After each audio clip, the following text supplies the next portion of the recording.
Here we go. It's Friday. Is it Friday? I have no idea. It's Friday. Maybe it's Monday, Tuesday. Who knows? But it's quarantine week number 4. Today in LA, Mayor Garcetti said that the lockdown is going to be extended until May 15th. So we now have to wear a mask whenever we go outside. Sometimes I think like they're not telling us everything. Like maybe it just stays airborne for like 12 hours, who knows? But I'm just rolling with it as best as I can, like everybody else is. And I'm kind of living the American dream. I'm like finishing my novel. I drink coffee. You know, I do pull-ups in the pull-up bar over there, and you know, I do whatever. But I'm noticing a lot of comedians, friends of mine, are breaking down. Like they're just like, man, hitting walls. In fact, I got a call today from this like big comedian. I don't want to say his name, but like never calls me, and he like FaceTimed me, and I was like, why are you FaceTiming me? But he was just breaking down because all of his shows were canceled, and he had to like take a break from his other TV show and blah blah blah. And I was like, dude, I don't know what to tell you. You're blessed as it is, but he also has a wife at home, so maybe he's going crazy.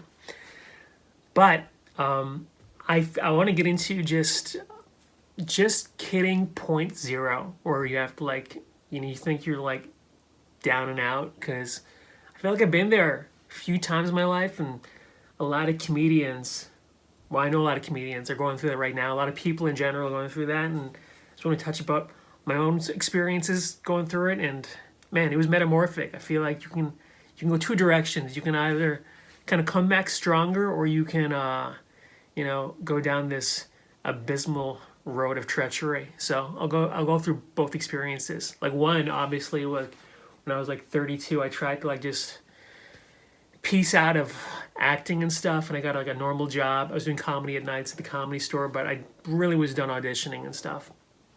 And I got this job working, you know, with like these young college kids. And man, I was so depressed. I was like, holy shit, I can't believe I've wasted my past 13 years for what? So I could be here. I'm resetting.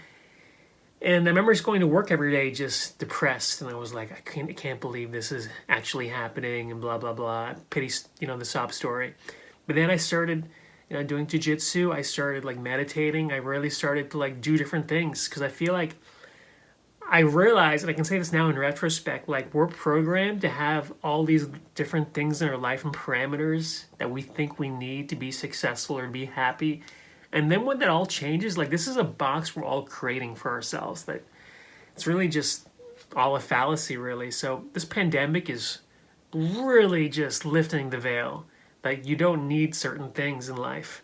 And, you can get by without some stuff. For me, instance, I need a haircut, but I can get by without it, apparently, for the next 6 months, I guess.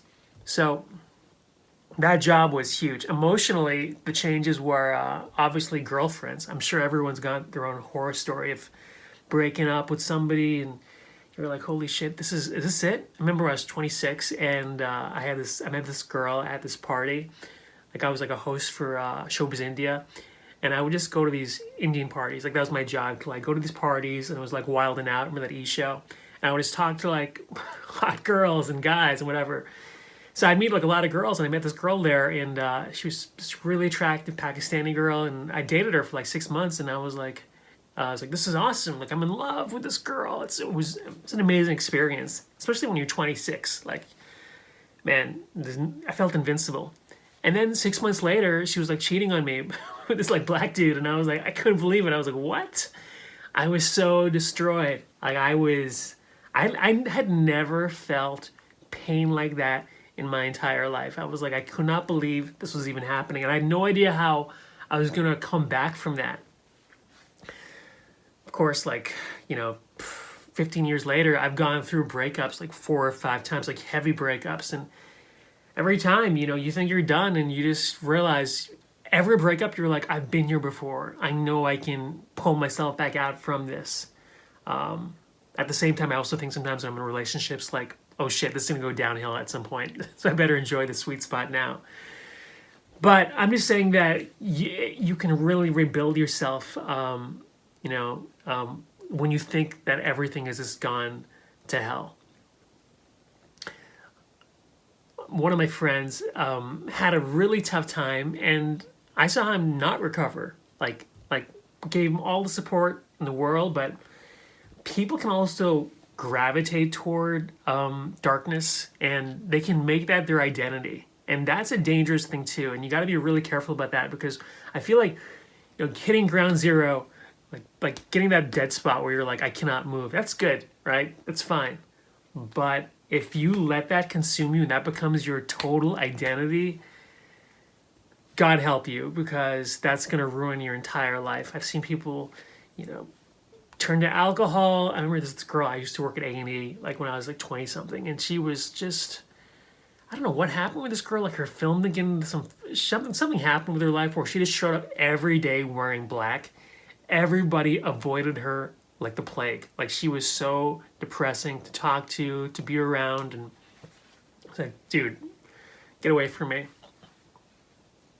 And I'm noticing, like, it's not just like, you know, I think everybody experiences it. In fact, I've been going down this Lucille Ball kick, not watching I Love Lucy episodes, even though that's also great, but just, I'm a comedy nerd, so I was watching these documentaries on Lucille Ball and Desi Arnaz.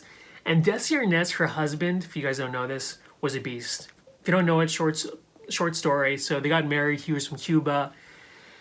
They rose. They had a hit show, but they bought RKO Studios, right? And they converted it into Desilu Productions. So like Lucille Ball, Desi Arnaz, they were responsible for Star Trek, Mission Impossible, like big TV shows in the 60s, 70s.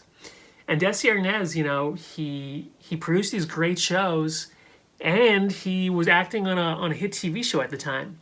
And then their marriage just combusted. I guess he was like just like a philandering womanizer, and Lucille Ball was just like depressed and had to go through that stuff. And I was like, you know, no one is safe. Like, everyone goes through some nonsense. In fact, and then I was researching her son, Desi Arnaz Jr., who was like a big actor coming up, and he just quit completely. He was like, I don't want anything to do with the business. And he's like, I just want to be spiritually happy. And he walked away from it.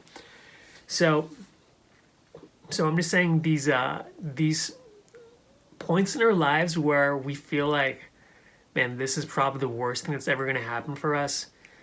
I sincerely believe these are teaching points to like teach us something. In fact, like when I go through stuff, even now, I'm like, every day I'm like, God, I hope I'm doing the right thing. Because so many times I'm like, dude, did I just waste everything in my life doing this? Like, I was at the Comedy Store. I used to be there like every night. Like, did I waste years of my life hanging out at this stupid club when I was a door guy at the Boston Comedy Club?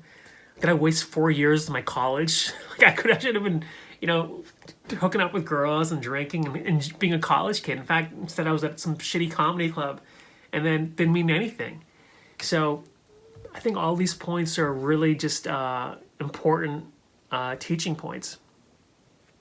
By the way, it's going back to the divorce thing. I am so cognizant now, because I see a lot of guys, some of my friends now, when they get married, they get divorced. Some of them are really happy, but man, these divorces, they're cleaned out, and I see them. They're either depressed or they are so happy to be free. And I was watching Louis C.K. special, and this guy got divorced. Not to make this all about divorce, but he's a guy that just took his failure and just kept moving forward. I think I can say I watched his special. It's great, by the way. And he could have easily just, you know, sunk in a black hole because he lost so much money, and his career just kind of took went straight to the bottom. But this guy rebounded, man. He must have made at least $1 million, $2 million off that special he just released. He was charging $7 per download. So look, I think all of these things are opportunities. Like, for me personally, I want to keep, if you guys have been watching my short films, I want to keep making my short films after this, in whatever capacity, whether it's for me, by myself, or, you know, I'm shooting for a company. Like, I want to keep doing that too, in addition to writing.